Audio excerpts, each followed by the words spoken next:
I believe all the players are in their position. Welcome to the final round of the inaugural Miami Oceans debate. Please give your appreciation to the affirmative team from the Claremont Colleges.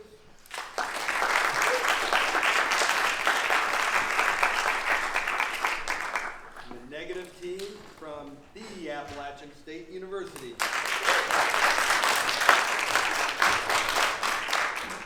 Good luck, everyone. The floor is yours.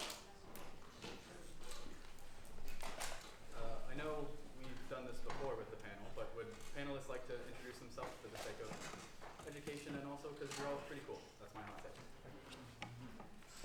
Sure. Hi, everyone. I'm Cynthia. I work here at Fairchild Tropical Botanic Gardens in the education department.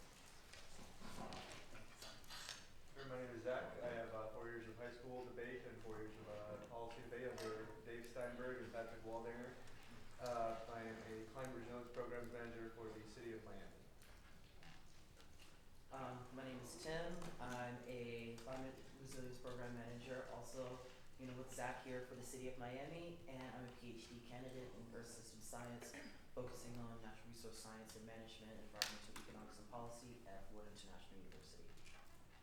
Hi everybody, my name is Paula Manrique. I'm a joint degree grad student here at UM. I'm at the law school and at the Rosenstiel School getting my MPS. I'm very interested in environmental justice, environmental litigation, and I'm really happy to be here. Hello, I'm Shubham Mathur. I studied aquaculture at the University of Miami, and now I work in the aquaculture industry at a tilapia genetics program here in Miami. Hi, my name is Aida Stevenson. I'm a marine biologist. Currently getting my master's in fisheries management from the Rosenstiel School, and I primarily focus on sustainable seafood and how we can reimagine that. My name is Tanya Roroff. I'm currently the education manager for a nonprofit based here in Miami called the International Seakeeper Society, but I have my bachelor's from the University of Miami in sustainable aquaculture and my master's from UC Davis in sustainable aquaculture as well. Perfect. Thank you so much for your time. We have more. I'm John Stevens, assistant professor of aquaculture here at the University. I'm Jeronimo Molinari. I work in aquaculture, basically on the commercial side, and in the American.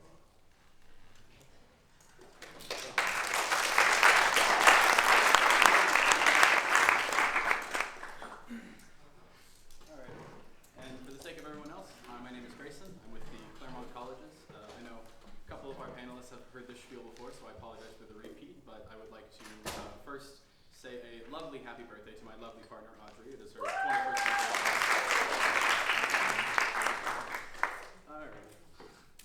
And without further ado, panel all ready? Cool. Let's get into it. Aquaculture can be a beacon of hope and opportunity, a chance for us to radically alter how we produce food and how our food impacts the planet. We can utilize aquaculture to bring new economic development to coastal communities and strengthen food security at local and global levels.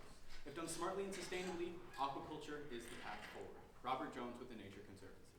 What is open ocean aquaculture, and why is its development necessary for a sustainable future? Aquaculture, according to the U.S. Department of Agriculture, is, quote, the production of aquatic organic organisms under controlled conditions throughout part or all of their life cycle. Open ocean aquaculture is a specific branch different from coastal and onshore aquaculture that is significantly removed from coastal ecosystems. Acceleration of open ocean aquaculture development would be desirable. That's what we're talking about today. First, what is the acceleration of development? For the sake of simplicity, the AF team defines acceleration as the increased funding for support and research, innovation, and expansion of open ocean aquaculture industry from individual nations and international cooperation based on their capabilities and marine spatial planning. There should also be a reallocation of subsidies and research money from coastal and onshore projects to open ocean ones that already exist in the status quo. We also recognize the need to expand food production in a smart way. So we advocate for an expansion based off regulations and requirements from the United Nations Sustainable Development Goals, along with the integrated multi-trophic aquaculture model. This is essentially where fed organic aquaculture is cultivated in proximity to other non-fish species, for example, and they create a sort of sustained, isolated ecosystem by themselves. More importantly, what does desirable mean for the sake of the round today? Any desirable change to our production will simultaneously reduce our contributions to environmental destruction and at the same time increase our capability to produce food in the future. The app strongly supports this desirability for the following 3 reasons. The first is environmental regeneration. The second is resource competition, and the third is the blue revolution. So, first, environmental regeneration. On principle, aquaculture can be used to offset pollution and regenerate previously destroyed ecosystems. Aquaculture organized around the IMTA, again, that model of intertrophic species that we talked about at the beginning, is an efficient route towards this, according to Nesar Ahmed with the German Leibniz Center for Tropical Marine Ecology. Anthropogenic climate change is caused by emissions of greenhouse gases, notably from dust particles, fossil fuels, terrestrial ecosystems, and coastal and marine ecosystems known as blue carbon. The greening of aquaculture can help sequester blue carbon, meaning take it out of the environment, and in coastal ecosystems, which is crucial to mitigating climate change. However, the greening of aquaculture will require technical and financial assistance, which we would like to provide with increased funding and research and development. Outside of the principle of aquaculture, there are individual examples across the globe right now that already prove the efficiency of IMTA-based open ocean aquaculture. In Canada, there are ongoing projects in New Brunswick in which salmon are cultivated alongside kelp and blue mussels for the past 5 years. And it was found that this recycling of aquaculture nutrients led to a reduction of the waste products in the marine environment, decreased the risk of algal blooms, and overall cleaned up the water around these sites. Similarly, in the South China Sea, IMTA has facilitated farmers to grow 1,500 tons in dry weight seaweed on a 1 square kilometer basis. And this one farm alone sequestered enough carbon to be the equivalent of taking 100 cars off the road every single year. If we do not regenerate these ecosystems, then we will release 1.02 billion tons of carbon into our ecosystems, which is currently being held by this blue carbon. Now we might ask ourselves the question, why do we care? At the end of the day, if we do release these 1 billion tons and we are not able to either regenerate or actively help in our production of food in the future, we will be past the point of no return, people will starve, and our environment will fall by the wayside. Second, resource competition. Let's be frank. A world of the affirmative or a world without the affirmative does not mean the abolition of aquaculture. Rather, it means we will still develop some form of aquaculture in some way to meet global food production. The unique preference of open ocean aquaculture is that it avoids the current issues we see with coastal and onshore aquaculture. The reason why is because these forms of farming are uniquely dependent on arable land and freshwater supplies that are already depleted right now as it stands in the status quo. This, compounded with environmental damages, means that we will see a scramble for any land available, which is what we are currently seeing with the agricultural industry. On the counter side, there are existing areas that can support deep ocean aquaculture. According to Dietmar Grimm with the Nature Conservancy and Ben Halpern at the University of California, Santa Barbara, only 0.015% of the most suitable global ocean area would be needed to develop to match current landing of all wild capture fish. Let me say that one more time. 0.015% of the ocean that is already held in government-owned EEZs will need to be developed to match our current production. Again, why do we care? If we do not change how we produce food, if we continue to go with onshore or agriculture, it will mean the end of us. We will simultaneously not be able to meet rising food populations and at the exact same time continue harming the environment. Finally, the blue revolution. As we've already established, the cultivation of aquaculture in some form will be necessary in the future, akin to the green revolution, which allowed us to massively expand our food production based on agriculture. We've already proven to you why open ocean aquaculture is the best way to do aquaculture. But why is the development of infrastructure necessary per se? Dr. Hunter Lenahan with the University of Santa Barbara has answered this question for us. Protein efficiency. Fish have a 1-to-1 consumption of protein to output of protein ratio, compared to farm animals like eggs that have 31% and beef that has 3%. At the end of the day, we can start restoring our ecosystems that have been ravaged by anthropogenic climate change, create sustainable carbon sequestration practices, and feed more people in a world of open ocean aquaculture. A vote for affirmative is a vote for getting it right. Thank you.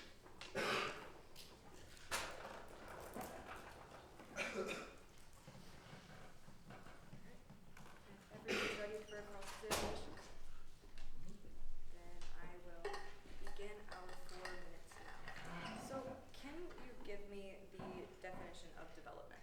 Yeah, so we think development, as we talked about in the AF plan, is increasing funding, increasing subsidies, increasing research. Well, that's and how you define acceleration. What's your definition of development? Yeah, itself? expansion of the industry and innovation within the industry itself as to how we do aquaculture. And would that be on like a massive global scale, like we implement offshore aquaculture globally on a massive scale at an accelerated rate in order to meet your impacts? Is that what you're saying? Yeah, so we Okay. see that there will be some need for an increase in production Sure. of food. Let's talk about your Canada example of salmon and kelp.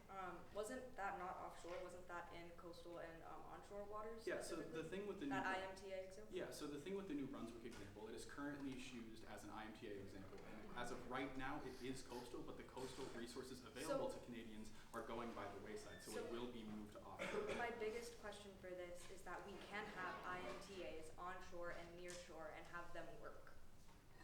What do you mean by that? Like right now in Canada, it's working nearshore, correct? Like we can have IMTAs nearshore and onshore facilities that do work and create the good beneficial things you're talking about. So, no, that's not true, because again, as Because I you're saying stated, resources are depleting. yeah, because Canada is But they having can to work, export. like if we had all of the resources to do that. If would we we- had all the resources and all the fresh water, yeah, they could work. Okay. And not just water, just like coastal acceptance. But let's talk about how we only need 0.01% of the ocean for offshore aquaculture. Is that to meet a global seafood demand? That would be to match currently what is being done for like wild capture. So it could expand, but we'd be okay saying even a doubling or a quadrupling of production, is still much less than 1%. So you're completely replacing like the fishing industry with aquaculture is what you're saying? I mean, eventually that would be the goal because we think open ocean aquaculture can be like productive, but that's not going to be an overnight process. Is the ocean a finite resource?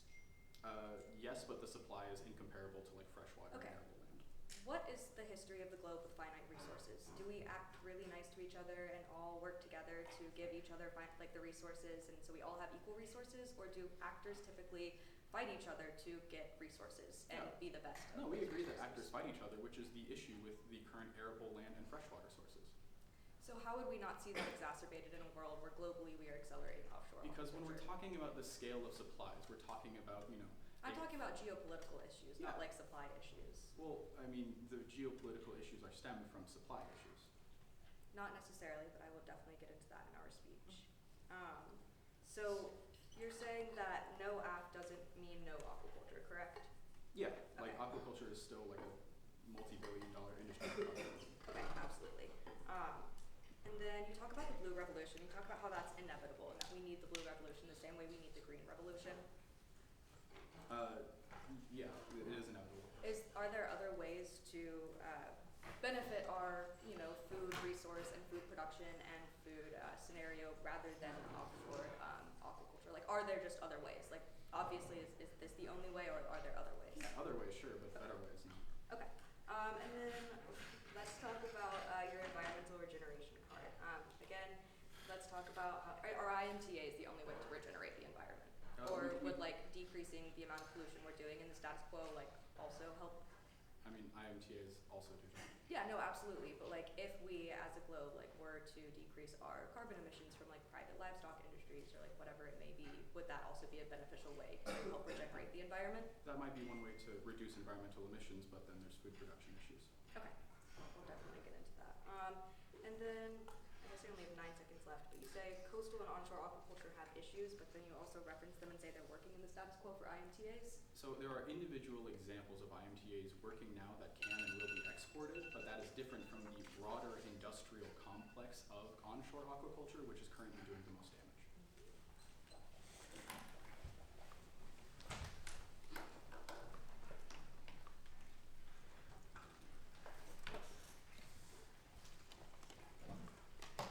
Hi, everybody. I'm Adam Suggs from Appalachian State University, and this is the first negative. I have 6 minutes on my clock when everybody's ready. And begin. We negate. Open ocean aquaculture, interchangeably defined as offshore aquaculture, is emerging as a highly significant redesignation of all exclusive economic zones that will allow industrial usage of our commonly owned waters by private corporations. The aggressive promotion and funding of open ocean aquaculture by several federal agencies is taking place despite a number of problematic legal, political, social, and environmental issues. DA1, if it's broken, maybe we should fix it. If we do not work to fix the defining territorial issues surrounding maritime expansion in the status quo, then accelerating offshore aquaculture would only perpetuate and increase tensions that arise over claiming oceanic territory. An analysis of the need to expand EEZs to successfully implement offshore aquaculture done by Brill in 2019 showed that relative to the entire EEZ area, near future offshore mariculture is spatially limited by the need to tether cages and long lines to the sea floor.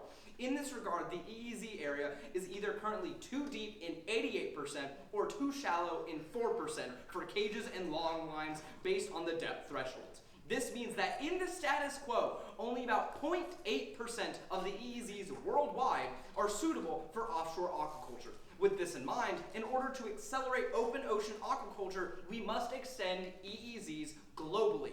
The affirmative must prove how this would occur safely and why it is favorable in order to win the round today. We argue that the expansion of EEZs is extremely damaging and creates a scenario that even carries the potential of full-scale war. If the United States decides to upend national maritime treaties that hold nations to outline EEZs, there will be no deterrence to stop China from doing the same in the South China Sea. Even if only military conflict arose, or only trade conflict, if any of these conflicts occur, even just one, acceleration cannot be preferable. In the South China Sea, China's maritime expansion has been extremely damaging to the livelihood of China and all countries bordering the South China Sea. The Global Conflict Tracker tells us that China's sweeping claims of sovereignty over the sea has antagonized competing claimants Brunei, Indonesia, Malaysia, the Philippines, Taiwan, and Vietnam. An escalation to full-scale conflict is a serious version of our globe's future in an affirmative world. Even if the affirmative team has scoped their case to talk exclusively about the United States, our impacts would still stand. Global Conflict Tracker explains that the U.S. is currently one of the only reasons the situation in the South China Sea has not escalated. To protect its political, security, and economic interest in the region, the United States has challenged China's assertive territorial claims and land reclamation efforts by conducting FONOPs and bolstering support for Southeast Asian partners. Alternative advocacy, phasing out the meat industry, would be desirable. There's a better way to solve for world hunger, food shortages, and the increasing demand we have for food resources. Thus, we present the alternative advocacy of phasing out the meat industry in order to solve world hunger and curb the environmental detriments. A. Solving world hunger. According to the United Nations Food and Agriculture Organization, in 2021, 828 million people, or almost 10% of the global population, were affected by hunger. And in 2021, an outstanding 29.3% of the world's population were considered either moderately or severely food insecure. This translates to 2.3 billion people. To provide 10 billion people predicted to be living on the planet in 2050 with enough food to survive and thrive, the food system must be changed to employ more sustainable methods. Animal agriculture uses about 77% of all land used for farming in the world, with the remaining 23% of land being used to grow crops for human consumption. One key step to solving world hunger is to adopt a more sustainable approach to food production and consumption. If all the grain currently fed to livestock in the United States were consumed directly by people, the number of people who could be fed would be nearly 800 million, according to Cornell University's College of Agriculture and Life Science. B. Curbing climate change. Offshore aquaculture would only further damage the ocean's environment. Offshore aquaculture would do nothing to curb climate change, and it would only further degrade the ocean. According to Global Seafood Alliance, fish produce waste, and their waste has the potential to build up in the surrounding area. This can deplete the water of oxygen, creating algal blooms and dead zones. Farmers' usage of antibiotics to prevent disease created concern over the effects of the drugs on the ecosystem surrounding the cages, including wild fish. Beach PETA furthers the environmental harms of offshore aquaculture to include the risk of pollution, the risk of escaped fish, with the potential to permanently upset ecosystem balance as these newly introduced fish outcompete and prey on native species, especially if they're able to colonize, with 3 being disease, parasites, and chemicals, and 4 being resource water. A new study of the climate impacts of raising animals for food concludes that phasing out a majority of animal agriculture industry has the potential to substantially alter the trajectory of global warming. The work is a collaboration between a professor from the University of California and a professor from Stanford University. Their findings about ending the meat industry are astounding. The resulting drop in methane and nitrous oxide levels and the conversion of 800 billion tons of carbon dioxide to forest, grassland, and soil biomass would have the same beneficial impact on global warming as cutting annual CO2 emissions by 68%. Leaving the land and entering the sea does not account for the healing of the land. The affirmative world is another propagation of world violence, environmental degradation, and running away from every problem we create without cleaning it up first. We need to fix what is broken in our world before we consider auxiliary solutions like offshore aquaculture that are not researched effectively, not regulated, and proven to further pollute our Earth. For these reasons, we negate. Oh, I'll stay here. On my call? 4 minutes. Alright. Panel, we all good? Ready when you are. So that 800 million number for the United States of food able to be produced, what does that look like on an international scale? Well, this is more of just an example of what happens on the small scale with the United States alone. So this looks like 800 million people's worth of food being created. It doesn't have to exclusively exist. Sure, but the United States, compared to a lot of other countries, has a pretty significant amount of arable land, at least like inherently. So what does this look like for smaller countries who don't have the same agricultural productivity? Well, these smaller countries that typically don't have the same agricultural productivity would face the same challenges with aquaculture anyway. So this is about how can countries use the resources that they're allotted, and then we can move on to the further discussion of how we discuss international relations in the sense of providing resources. Okay, cool. So on to this counter advocacy they talk about, the phasing out the meat industry. What would this look like, like scale, like time-wise? Like what are the logistics of this phase out? That is not our obligation to provide. This is purely a counter advocacy. It would be more desirable to do this versus it wouldn't. You have to decide if you want ice cream before you actually go get ice cream. We are presenting pie as an alternative because everybody loves pie. Okay, cool. So on this idea of the meat industry itself, why do people eat meat right now in the status quo? Meat is a substantial contributor to protein consumption. Protein is one of the most impactful parts of our diet, but also meat is typically just presented as the only option. So in the affirmative, or in the negative world, we actually provide no, there's a healthier way to gain your sustenance without having to eat meat of any kind, whether that be land, livestock, or aquaculture. Livestock. And is that presentation of meat as a desirable option, how long has that been happening? Like how did we come to this conclusion that meat was a desirable? It was actually propagated a lot during the Roman Empire, because the Romans had a very specific notion of meat being a luxury food. Okay. And so while meat does have negative benefits, this is kind of a historical example of how propaganda kind of continues to sway the world as we know. Okay. So meat is not the end-all be-all. Okay, so on this idea of propaganda, do you recognize that there are indigenous cultures who have been eating meat for tens of thousands of years? Of course, and we would take that into account because there can be cultural exceptions for anything. So it really comes down to what is we're not advocating for the complete erasure of these cultures. So we obviously want to make sure that these voices are taken into account because indigenous voices matter a lot in our plan because they're the people whose land we took to even grow this stuff. So in the if first indigenous place. voices matter in your plan, why didn't you mention them in your speech? Just because there's only so much you can get, and oftentimes data can be preferable. Okay, but to reiterate, your plan is to phase out the meat industry, correct? Our advocacy. It's Okay. very important that you understand the word But advocacy in that's- this round. Yes, of course. Because you could look at the resolution for this entire tournament as an And- advocacy, and we are proposing So an alternative. the action in the advocacy is phasing out, correct? That would be Perfect. preferable. Cool. And so then onto this idea of waste, buildup, pollution, and escaped fish that you got to at the bottom of your case. The majority of that, what you were talking about, was fish waste, correct? How fish waste can be damaging? I mean, that's obviously a significant impact when you have any large collection of animals.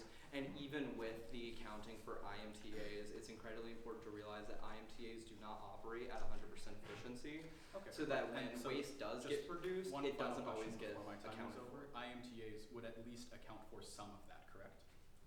But why would you want to create more waste in the first I'll place? take that as a yes. As a vegan, I couldn't be more in opposition to the counterplan that you have presented here. Here's the thing. What we tell you in the first speech is that there is a food shortage. People are starving. We need a massive increase in protein. We see that according to J.G. Ferreira from the University of Lisbon, a world requirement for an additional 30 million tons of aquatic products by 2050. We are not in a position where we can say, let's just phase out all of this. What we say is that actually prioritizing sustainable methods of meat eating, of fishing, are going to be the solution to hunger while providing for environmental sustainability. Now they're saying they're fine with not having to prove the logistics of how their counter advocacy, sorry, I don't want to say counter plan work. But the thing is, they say it's ice cream versus pie. What they're presenting us with is ice cream versus a unicorn. That's not a choice that we're making. Like, meat eating has been going on for as long as humans have been existing, and industrial farming, as they said, is going back to the Roman Empire. They can't just suddenly say that they're going to wish away all of meat production, and even if they do, what we can say is that that's going to cause massive harm to populations like indigenous people, like my partner was talking about, who have relied on meat eating and on meat industries for hundreds of thousands of years and have the right to continue whatever practices they want. But let me get back to the case that my partner presented. The first one is on environmental regeneration. This is something that fundamentally, no matter how many cows we take off of the market, we aren't going to be engaging in environmental regeneration unless we have something like the IMTA systems of aquaculture.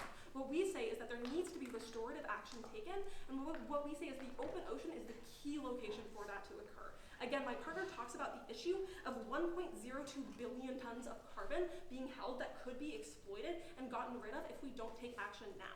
There's no reason why we can't be against saying that many practices of the industrial meat farming economy are bad, and also engage in restorative aquaculture that provides protein to hundreds of thousands of people who are starving right now. They tell us about food insecurity. The solution to that is not cutting down on the food supply. That just doesn't make any sense. Then my partner talks about how critical this is on the issue of environmental regeneration.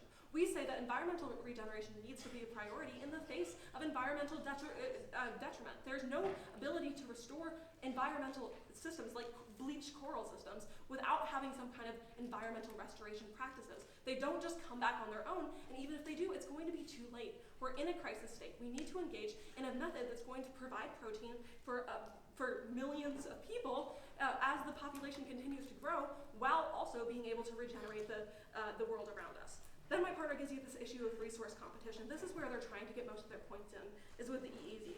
Again, my partner says that 0.015% of the open ocean is required to have complete production of the level that we have with onshore and coastal fish farming right now.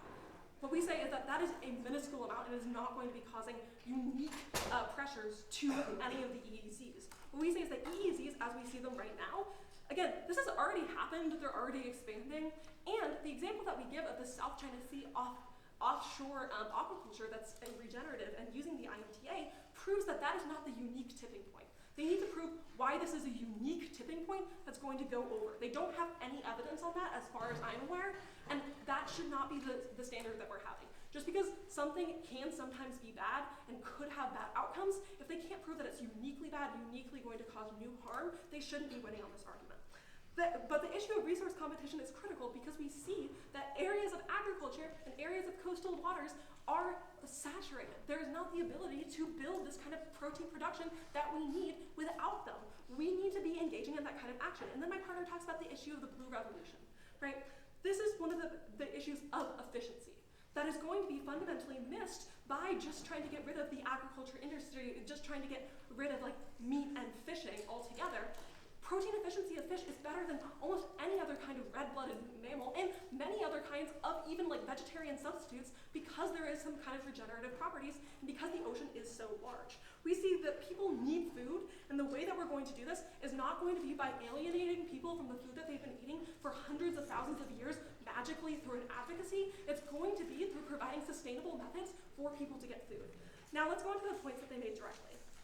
And they talked about the South China Sea example. Again, we have an example of South China Sea open ocean into aquaculture that has not been leading to this escalation. They need to prove that. Then they talk about their alternative advocacy. Again, that's not regenerative, and it is not even in the realm of possibility of existence. It is not just something we can contemplate because it is completely unimaginable. Then they talk about agriculture leading to harm, but they're talking about meat, not fish. Fishing and sustainable fishing is going to be the answer to most of the protein and hunger problems that they're curbing. Then they talk about this issue about pollution. What we say is that the evidence is that overwhelmingly in open ocean aquaculture, there is less waste buildup, less pesticides, and less ability for disease to transmit because there is less concentration and because there's more water circulation. You see this in examples in Puerto Rico and the Bahamas, where there's 2 billion liters of clean oceanic water flowing through each cage daily. What we see is that this doesn't allow for the same kind of buildup that we see in coastal aquaculture right now, which is going to be causing the real harms. Again, it's not an alternative of no coastal aquaculture and suddenly somehow everyone gets food versus coastal aquaculture or open ocean aquaculture and it's going to be uniquely terrible. What we're talking about here is providing food for those who need it, providing opportunities for environmental regeneration in a viable way that is going to be sustainable. They don't have anything to touch that. What they're providing you is a fantasy and not even an effective one. Thank you. I'm open for cross. Define food shortage, please. I would define food shortage as a world requirement for additional 30 million tons of aquatic products being needed by 2050 to prevent starvation. But you said we're currently in a food shortage, correct? Yeah, I mean, right, the US might have plenty of food, but what we see is that there are many nations that do not, that are starving. We think that we should engage in production. So is it more of a distribution failure than it is a production failure?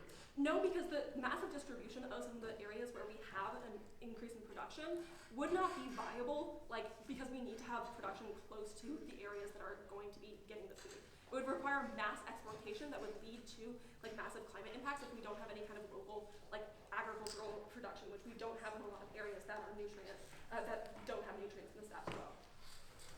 How are we providing this for developing countries to engage in offshore aquaculture? So my partner talked about in the first speech how we can engage in international funding of this based around the UN Sustainable Development Goals, and that nations are going to be redirecting funding that they would normally use for coastal and onshore aquaculture to offshore sustainable IMTA aquaculture in line with Sustainable Development Goals. So since you wanted to talk about the feasibility of our case, let's discuss some of the feasibility within yours. Mm-hmm. How long does it take to pass international policy? We think that international policy, it can be passed in a day. It depends on the amount of abilities that we have to come up with these ideas. The UN Sustainable Development Goals have already been put in place. It's a matter of following them. What we say is that if federal governments follow the UN Sustainable Development Goals in implementing this, there's Okay, so are we contingent on believing that federal governments will follow environmental policy when they have a history of disregarding? Yeah, we see evidence of countries like Nigeria trying to engage in restorative aquaculture right now, but not having the ability to because they don't have international funding. Okay, but you just said that these countries are beholden to engage in offshore aquaculture. How does this impact landlocked countries that are developing? How is this fish getting to people? Fish is notoriously one of the hardest meats to transport. We're expecting everybody to eat fish and just be okay with it? The majority of people live in coastal areas. Obviously, agriculture is still going to be necessary in areas that are non-coastal. We aren't saying end agriculture. That's nowhere in our plan. What we're saying is that people in coastal areas need increased fish supply if we're going to be meeting the demand that those people in those areas have and the massive population expansion that we're going to have by 2050. And your plan does nothing to account for people that can't or won't eat all of this fish, correct? We think that there are already methods in place to provide for that, or we can develop new ones. But yeah, we think that the first step is providing fish to people who need it and providing sustainable aquaculture sources like mussels or seaweed on top of that. So, do you have anything in mind on how we actually get food to people? Yeah. So that's on the UN Sustainable Development Goals. So when we talk about the zero hunger aspect of the UN Sustainable Development Goals, what it talks about is food security through rural development and sustainable aquaculture, and it uses targets and indicators specifically around the amount of, basically it gives like year markers that we should have to ensure certain goals in certain nations. So if we're doing development based on the UN's Sustainable Development Goals, we think that we're going to be providing that distribution.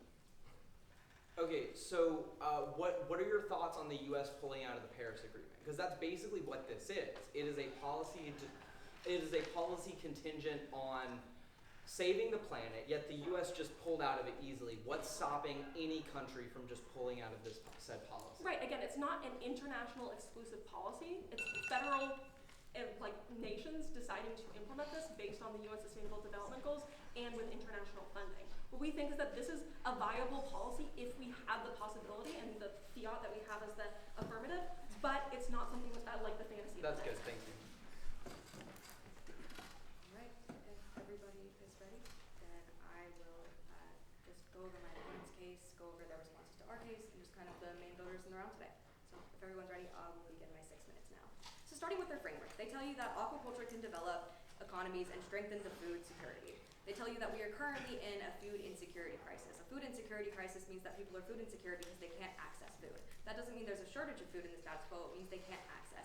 Accessibility is the largest issue in the status quo for people who are starving, because look at food deserts. People don't have nutritionist markets near them, so they can't go and buy things that are actually going to be good for them. This is an issue for low-income communities, for marginalized communities, for rural communities, for coastal communities. This is something that is going to happen and be effective, that is going to happen and have negative effects. They also tell you that acceleration means increased funding for research and development and a reallocation of onshore to offshore aquaculture. This means that they talk about all of the IMTA examples they give you. I bring this up in cross-examination. Their Canada example, even an example if they want to read it, is in the Gulf of Mexico. All the IMTA examples they're talking about happen onshore or near shore right now in the status quo. They tell you they're working and they're doing good work, but they want to move them offshore and just have them do the same effects. What we're saying today in the round is that aquaculture is not bad. Restorative aquaculture is not bad, but the acceleration of it is because there are real geopolitical issues that are affected by it. My opponents say we're living in a unicorn world, but that's not true, judges. We actually have geopolitical issues that happen when expansion occurs. They don't really do any great response to our EEZ. They just say that there's no unique tipping point. They say that in the status quo expansion is happening and there's no issue. But let me tell you why disputes in the South China Sea are actually hurting the environment in the status quo. Expansion in the South China Sea right now, which is the U.S. is the only deterrent to, we tell you that in case if the U.S. expands their EEZ to engage in accelerating offshore aquaculture, then China is able to have more leeway in the South China Sea to do the same. We tell you that, according to the Environmental Change and Security Program, increased military activity in the South China Sea has taken a heavy toll on the region's biodiversity. The South China Sea is a global hotspot for biodiversity, and science believes that the region holds some of the highest marine biodiversity on Earth. A key strategy of territory claimants in the South China Sea has been to build islands in order to increase military presence in the region and increase territorial claims. A dredging process involved in building these artificial buildings and islands has significant environmental consequences. Dredging breaks up coral reefs, disturbs ecosystems by changing wave patterns, and disrupts the migration corridor of many species through the South China Sea, including tuna. Sand plumes from dredging can also kill coral reefs by blocking sunlight or burying them. Our environment is literally suffering in the status quo in the South China Sea due to expansion. Don't let my opponent say that expansion has no negative impacts. It's already happening right now, so it doesn't matter. That does matter. It's happening in the status quo, and it's having really bad impacts. Expansion is something that we should not be working for, especially when it comes to expansion of EEZs that have real geopolitical trade-offs. That's not something we should be voting for in the round today. But then, remember, Judge, today we're talking about desirability of acceleration, not the desirability of offshore aquaculture in and of itself. We agree, IMTAs onshore and nearshore are working in the status quo to help mitigate climate change, but we think the acceleration of them would create nonsensical geopolitical issues that would be more detrimental than any effect that my opponents offer as a benefit in their round today. But let's move on to what they're saying about the resources and how we need resources and how we need to increase resources for food shortages, right? I bring this up in cross-examination. First, the ocean is a finite resource. Second, look at the globe's history of trying to compete for finite resources. We don't all work together and give each other money to go and develop things so that we can get these finite resources. We actually fight each other. Look at the Cold War. The Cold War, we were fighting for an arms race. Look at the oil, the expansion of oil and trying to find oil for fossil fuels. We literally murder people every day in the status quo right now to get oil. That's an issue because expansion and competing for resources leads to global violence, and my opponents do nothing to account for this. We're accounting for real people who sit in the face of violence every day and are going to be exacerbated in a world in which you vote affirmative. But then let's talk about how they say coastal and onshore aquaculture have issues and that we should move them offshore because we only need 0.01% of the ocean. Cross-apply this, Judge. We tell you that that's talking about the entire ocean, but right now, countries only have claims and the ability to do things in their EEZs. We tell you in these EEZs, there's only 0.5 or 0.8% of global EEZs are conducive for offshore aquaculture. This means expansion is inevitable. My opponents have to prove that expansion and acceleration are desirable in order for them to win the round today. They have to prove that there are going to be no geopolitical issues, there are going to be no negative impacts of expanding EEZs, and there are going to be no environmental or detrimental or war or trade conflicts. We tell you if any of these conflicts, even just one arises in a world of the affirmative, we win the round today because we are impacting the most people through global trade and through global violence. That's really important in the round today. Then they talk about blue revolution. They say that development is necessary for protein efficiency and that the blue revolution is inevitable. We say prefer our alternative advocacy. We don't need to develop necessary protein efficiency when we tell you that we could just in the meat industry and that's more efficient for helping climate change overall, rather than to go and continue polluting the earth and go it from the land where we've already polluted and go pollute the ocean and do things that are not research and not developed, which they do point out. We need research and development, but they don't point out where the money's coming from. They try to tell us our time frame is not feasible, but then they say that policy can be passed tomorrow. Let's talk about policy being passed tomorrow or in a day internationally. That's something that has never happened and never will happen. If you want to talk about time frame or feasibility, the thing that's feasible in this round today is nothing my affirmative opponents state in the round. They say that offshore aquaculture is feasible to move offshore right now. But it's not, because as they state, countries don't have the money for this. The United States or the UN, they don't say how this money is going to come from anywhere or go to anywhere, and they also don't solve accessibility. We tell you the biggest issue with food in the round today is accessibility. They tell you it's a shortage. We tell you people need to know how they're going to get this food. They can't even simply answer the question of how people are going to get the fish that they're producing. They don't know. That's an issue. But then let's move on to our case and their responses to our case. They say there's no unique tipping point. I tell you, resource wars are a global history that destroy our world in the first place. It's destroying our environment. Right now, resource wars are not something to vote for in the round today. Voting affirmative is a vote for resource wars. They say that expansion is already happening, so it doesn't matter. It does. I tell you, expansion of EEZs right now in the status quo is harming the environment, and doing this further will only cause further environmental detriments that my opponents say they're trying to solve. Great. Are you open for cross-examination? Absolutely. Let's start on that then. So you talk about the issue of our IMTA examples being in the Gulf of Mexico. Are you aware that the South China Sea example that we give is open ocean? Yes, the South China Sea example that you give of IMTA is open ocean, but you also tell me that expansion is happening in the South China Sea, right? And that that's having no negative impacts, but it's having a lot of negative impacts, and I would say the negative impacts happening of expansion in the South China Sea greatly outweigh the small impact of your one card of one offshore aquaculture IMTA. The question that I'm asking here is why hasn't the offshore South China Sea IMTA led to conflict? Where's the evidence that that has led to conflict? We're telling you that expansion, so the link chain here is that right now in the status quo, 0.5% of EEZs globally are conducive to offshore aquaculture, which is what you're advocating for. We're telling you in order to accelerate it, the inevitability of expanding EEZs is necessary. So, if expanding EEZs is necessary, that causes real geopolitical impacts, like in the South China Sea, where you say expansion is already happening and there's no negative impacts. I tell you there are, and they're going to increase in My your question world. isn't about how the South China Sea expansion is bad. You're telling my question is what the issue is here when we look at the South China Sea, right? Has there been EEZ expansion in the South China Sea recently? Yes, you literally told me that in your speech. You told me that expansion is already happening in the status quo, and so it doesn't matter. It's a wash argument, and it's not a unique tipping point. Okay, great. So if expansion is already happening in the status quo, why do we care? I tell you that it's an issue. You tell me it's not. We have a different point on that. My telling you is expansion in the South China Sea right now. I read you from according to the Environmental Change Security Program, the dredging process, everything involved in the territorial claims in the South China Sea, the resource war in the South China Sea. I hear you, right? The South China Sea resource wars suck, right? But how is there unique expansion caused by this? I know that you say that because offshore aquaculture is a war for resources, right? We are on a race for the resource of the finiteness of the environment. Why would that be the case when only 0.015% of the ocean is needed? That's the entire ocean, and that doesn't actually account for the EEZ. So, right, we have to think about territorial things. You're talking about united and international treaties and things like that and policies. So then you also have to take into account what actual international people own. So, like the United States has 200 nautical miles for their EEZ. Same with other places. You have to take into account the whole ocean isn't just viable for offshore aquaculture right now because no one owns anything outside of their EEZ. Right. There's no precedent or any way for you to say that international policy can be passed tomorrow for EEZ expansion to be a good thing. If you can tell me EEZ expansion is a good thing, then I would happily give you the round today. Great. So then you talk about the how international policy has never been passed overnight. Are you aware that the UN Sustainable Development Goals have already been passed? Was it overnight? Are you aware that the UN Sustainable Development Goals have already? I'm telling you that the time frame of trying to pass. So I'm just trying to ask a yes or no question. I understand that like your sustainability goals are passed and like the way in which like we should cap carbon emissions are passed. We also tell you that the United States pulled out of the Paris Agreement. There's no unilateral anything that actually holds people accountable for staying in these treaties that you're talking about. And do you so think yes, those that things are passed and they aren't doing anything in the status quo to actually meet those goals. Don't you think that it's probably valuable for the sake of this debate to question whether the implementation of the policy would be useful rather than the question of if it would be theoretically possible?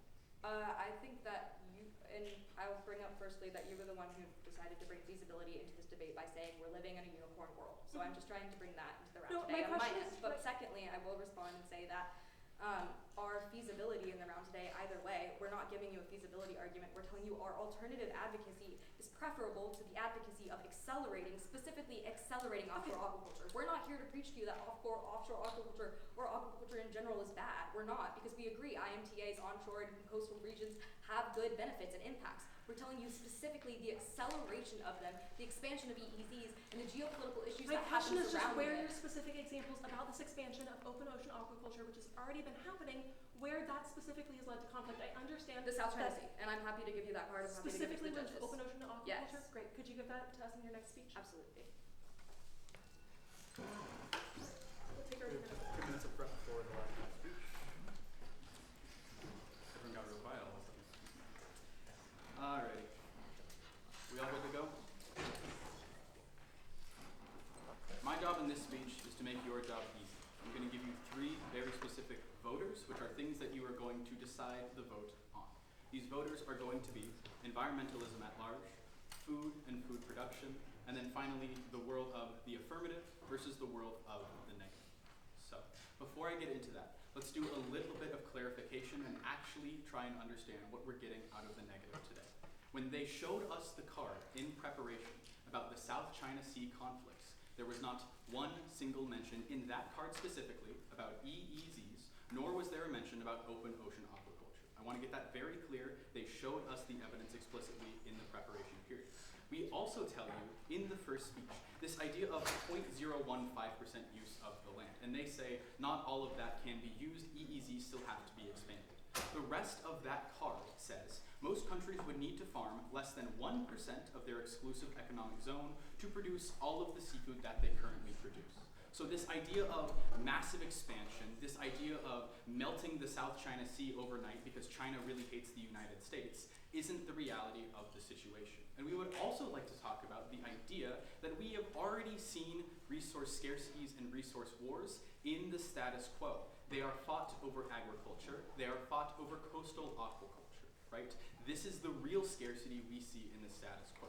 But even if we want to take them at an absolute best case scenario, there are examples of countries actively at war right now who are still allowing for food shipping and food production. In Russia and Ukraine right now, there is an advocacy and a peace settlement to ship grain across the Black Sea to ensure that people don't starve. So even if you buy everything they've said, and we are going to war tomorrow over the South China Sea to farm that 1% of the EEZ, there are things in place to ensure that people get food, even in countries actively at war. And then similarly, we have this idea of any acceleration is bad, EEZ expansion is bad.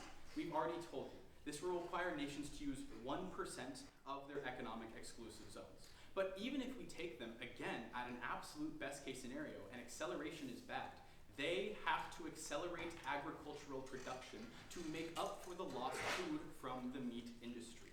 They have to continue using our finite seawater and finite arable land, and they also have to somehow regenerate environments that have been destroyed. They are saying, let the forest come back when it is not coming back, which is why uniquely, when you are looking at your ballot in this round, when you are looking at how can we make the environment better, only one side talks to you about regenerative environmentalism. Not necessarily combative or mitigatory environmentalism, but actively regenerative.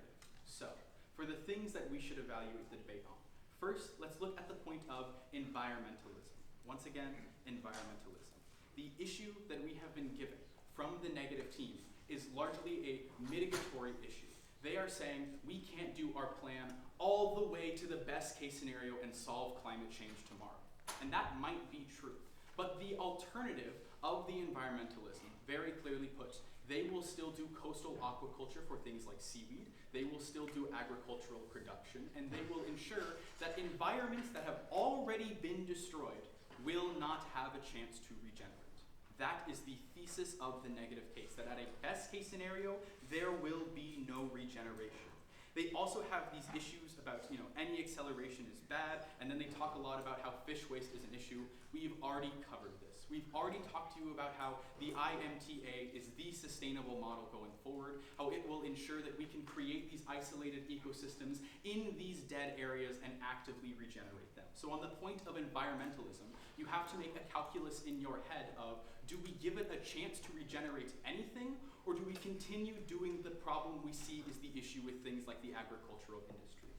On the second point, of food security or insecurity, I would like to make it very clear. This is not a debate about food insecurity versus food security outright. This is not a debate about distribution versus no distribution, because we also understand in the best case of the counter-advocacy, there is no distribution. There is no allocation. Those farming industries and agriculture industries already have monopolized. When we talk about food security and food sovereignty, we see nations like Nigeria, who have been iced out of these markets, able to produce local sovereign food. So on that basis of food sovereignty, only one side is going to actually meet food demands in the future and give a chance for local production. But even beyond that a little bit further, we have a framework, right? Like, it doesn't have to be a perfect framework, and we don't have to say that all food hunger will be solved overnight. They have no way of distributing the food, and they run into the exact same issues we see right now. But conversely, the United Nations Sustainable Development Goals have markers. They have ways of improving our food production systems. And this comes from Anna K. Farmer with the Australian National Centre for Ocean Resource. A blue food future that avoids the consequences of pursuing research and policies limited by these blind spots will contribute by alleviating hunger and malnutrition and achieving the United Nations Sustainable Development Goals. It needs to be guided by a broader food system framing that pays particular attention to questions of equity and justice. There is infrastructure, there is a chance, there is at least a sliver of a percentage that we overcome the allocation argument, and they have no answer to it on their very case. So again, food is better on our side. And finally, very briefly, the world of the affirmative versus the world of the counter-advocacy. They want to phase out the meat industry, which people are dependent on for their culture. They want to ensure that there is no chance for regenerative aquaculture, that there is no chance for lessening stress on existing agriculture, because their plan is the increase. It's time to do aquaculture right. Thank you.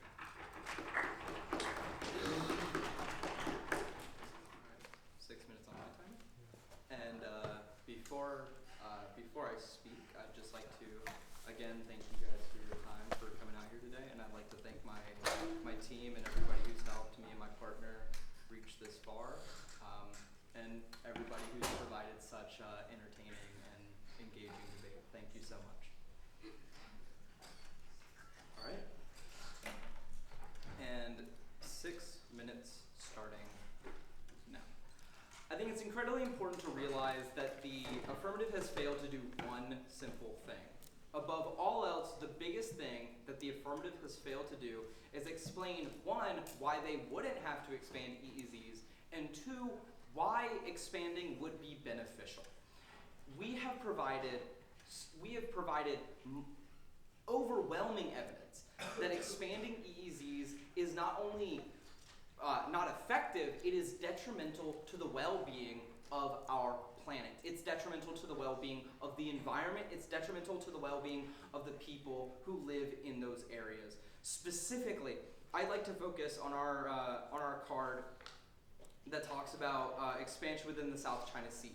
And the reason that is such an important issue, according to the Environmental Change and Security Program, a card that they had access to, the strained relationship between China and Vietnam has not been the only consequence of the conflict. Increased military activity and commercial fishing in the South China Sea has taken a heavy toll on the region's biodiversity, We have another card here that says China's claims in the region extend into the exclusive economic zone of Vietnam. EEZs are 200-mile buffer zones off the coast of sovereign nations established by the 1982 UN Convention on the Law of the Sea, within which countries have exclusive rights to other resources. These are all within the same card that continually, time and time again, one, represent China as a bad actor, so you can't even trust anything that they're saying about China's aquaculture, but it also shows that this is not just going to be an isolated event. This is a global, this is conflict on a global scale. These are global superpowers vying for resources, and we all know the consequences of what a resource war can do to our planet. I'd like to go over some of the reasons why you should vote for us, even just beyond the EEZs.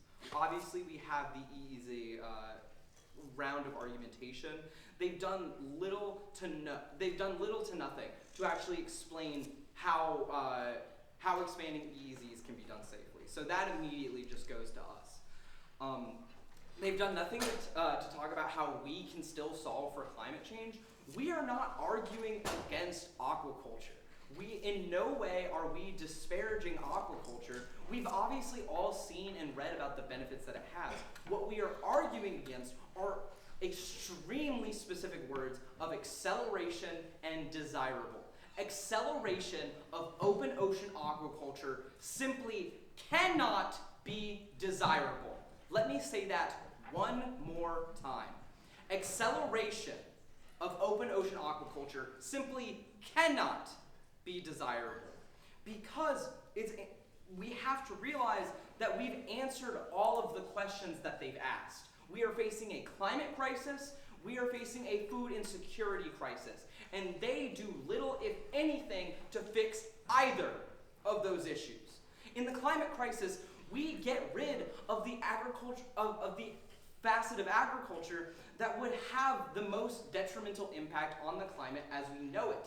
If all the grain, and as far as the food insecurity crisis goes, if all the grain currently fed to livestock in the United States were consumed directly by people, the number of people who could be fed would be nearly 800 million.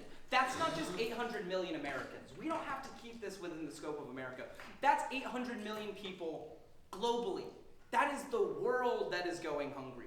Every single person that they've advocated for, we advocate for better.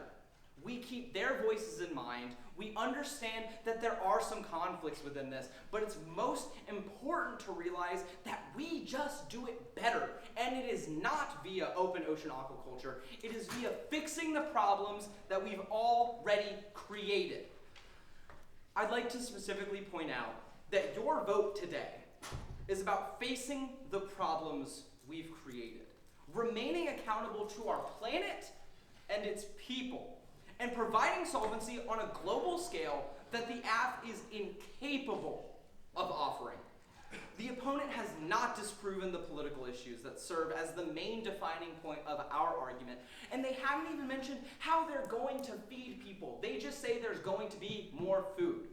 We define that as there's going to be more food waste, because nothing is being done to actually feed the people they claim to be helping.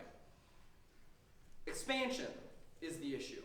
Aquaculture has several benefits. In the negative world, we can still keep onshore IMTAs. There's nothing wrong with that. The problem is moving it into the sea, moving it into tumultuous zones, moving it into areas of political tension, and we simply cannot afford to pay that price. We're not trying to start World War III here. We are not trying to create a scenario in which America has to go to war with a global superpower. But we're also trying to make sure that people get to eat. We are maintaining the world in which we live in a way that the affirmative simply cannot do. The affirmatives plan is yet another instance of the escapist mentality that got us into the situations that we're in the first place. So in no way can an affirmative world be plausible. Open ocean aquaculture acceleration is not the answer to our problems. We are the solution to all the problems we face. We just need to face them head on. This is why we negate.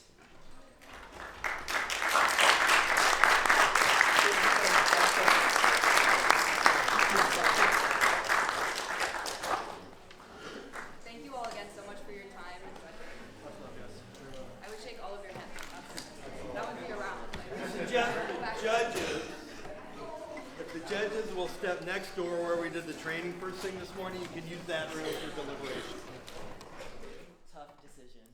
And I would say that, like, speaking for the judging panel, like, there were some very, very good arguments that was presented by both teams. So I just want to first congratulate the both of you, like, on a really strong debate. But the team that we chose was Claremont as the winner.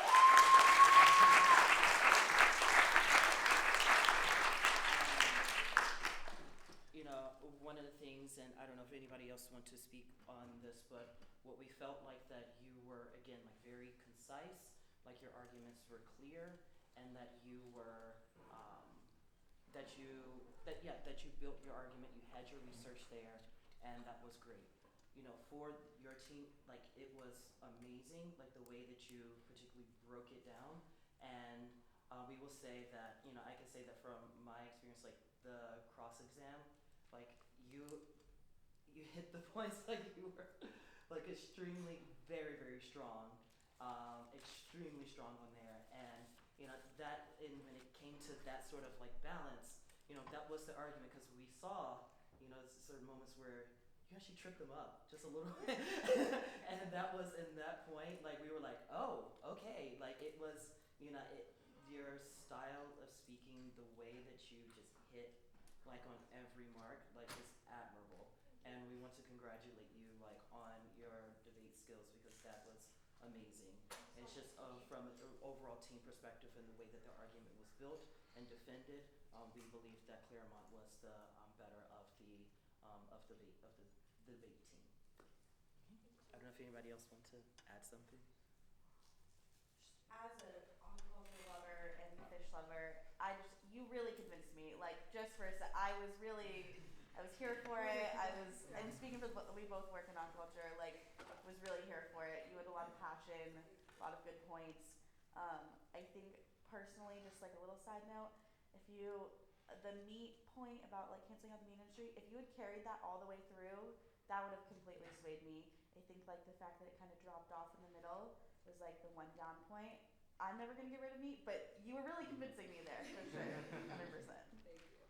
And we all kind of mentioned that, like, obviously a lot of us, if not all of us, are kind of professionals in the industry. So considering that you guys are not, in both cases, you guys presented extremely convincing arguments. You can tell you guys did a lot of work putting into your research beforehand. And we really enjoyed listening to you guys get to kind of cross each other and go back and forth along kind of the topics that we were seeing as very convincing. So you guys both did a fantastic job today. Thank you so much.